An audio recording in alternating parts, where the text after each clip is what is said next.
Gelar perkara ditunda, apa yang disembunyikan dari ijazah Jokowi? Oleh Christovita Wiloto, Chairman Strategik Indonesia. Penundaan gelar perkara kasus dugaan ijazah palsu Joko Widodo bukanlah kejadian biasa. Bukan pula sekadar persoalan teknis. Ini adalah panggung besar dari sejarah hukum dan politik Indonesia, yang kini mulai terbuka pelan-pelan. Hari Kamis, tanggal 3 Juli tahun 2025, seharusnya menjadi momentum pemujian kebenaran di hadapan hukum. Tapi apa yang terjadi? Ditunda, lagi-lagi ditunda. Pihak kuasa hukum Jokowi menyatakan kecewa. Mereka sudah siap, mereka bahkan menuding pihak pelapor yang belum siap. Tapi pertanyaannya, siapa yang sebenarnya belum siap menghadapi terang? 1. Proses hukum atau strategi politik. Kalau kita melihat pernyataan tim kuasa hukum Jokowi, mereka ingin perkara ini segera diselesaikan agar tidak terus dijadikan alat pembentukan opini. Tapi bukankah selama ini justru opini yang dibangun lebih dulu, sedangkan bukti kebenaran terus dikecilkan, ditutup, bahkan diputarbalikkan? Kenapa pelapor, dalam hal ini Rismon Sianipar, Roy Suryo, dan sebelumnya Bambang Trimulyono, malah dituduh sebagai pembuat fitnah? Padahal merekalah yang dari awal justru menuntut dibukanya semua dokumen asli ke publik, termasuk dokumen dari UGM, SD, SMP, dan SMA Jokowi, bukan sekadar pernyataan dari pihak universitas tanpa audit terbuka. Apakah ini perkara hukum atau pertarungan antara rakyat yang haus kebenaran melawan kekuasaan yang takut kedoknya terbuka? 2. Kenapa ditunda? Siapa yang diuntungkan? Jika gelar perkara ditunda karena pelapor ingin menambahkan bukti dan saksi ahli, itu menunjukkan bahwa mereka tidak gegabah. Justru mereka ingin gelar perkara ini kuat dan tidak bisa disangkal secara hukum. Tapi anehnya, penundaan ini dianggap merugikan oleh tim Jokowi. Padahal semakin lengkap bukti dari kedua pihak, bukankah itu semakin adil?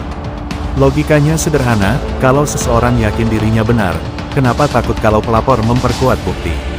Penundaan ini menimbulkan pertanyaan besar, siapa yang sebenarnya belum siap? Siapa yang justru takut kebenaran terbongkar? 3. UGM bicara, tapi tanpa bukti asli. Selama ini, pihak Universitas Gadjah Mada menyatakan bahwa ijazah Jokowi asli. Tapi publik belum pernah melihat audit dokumen asli itu secara terbuka.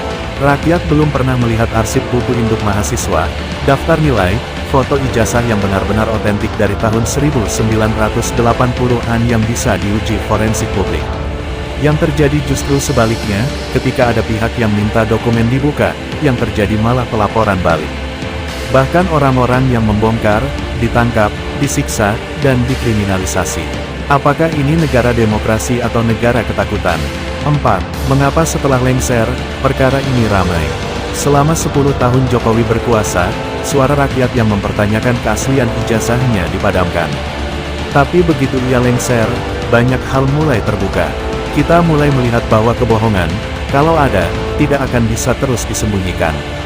Bahkan kekuasaan yang paling kuat sekalipun tidak bisa membungkam suara hati nurani selamanya.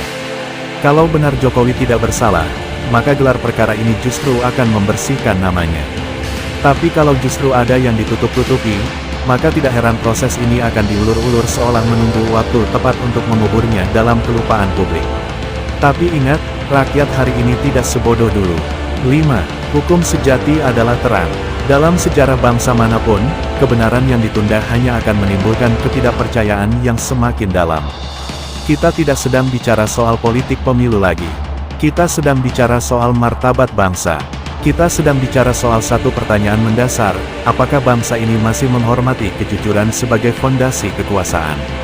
Kalau benar Jokowi sah sebagai presiden tahun 2014 sampai tahun 2024, maka tidak ada alasan takut menghadapi bukti di pengadilan. Tapi jika ada yang palsu, maka cepat atau lambat, Allah akan membongkar semuanya. Mereka boleh menunda gelar perkara, tapi mereka tidak bisa menunda hari pengadilan sejarah. Dan sejarah selalu memihak pada kebenaran, bukan pada kekuasaan. Penutup, Indonesia hari ini bukan lagi Indonesia yang bisa ditipu dengan wajah ramah dan pencitraan media. Rakyat sudah melek, rakyat sudah berdoa, dan langit sudah menjawab. Hari ini mungkin gelar perkara ditunda, tapi suara keadilan sudah mengetuk pintu. Dan pintu itu tak bisa ditutup lagi. Tinggal kita bertanya, apakah kita akan berdiri bersama kebenaran, atau kita akan binasa bersama kebohongan?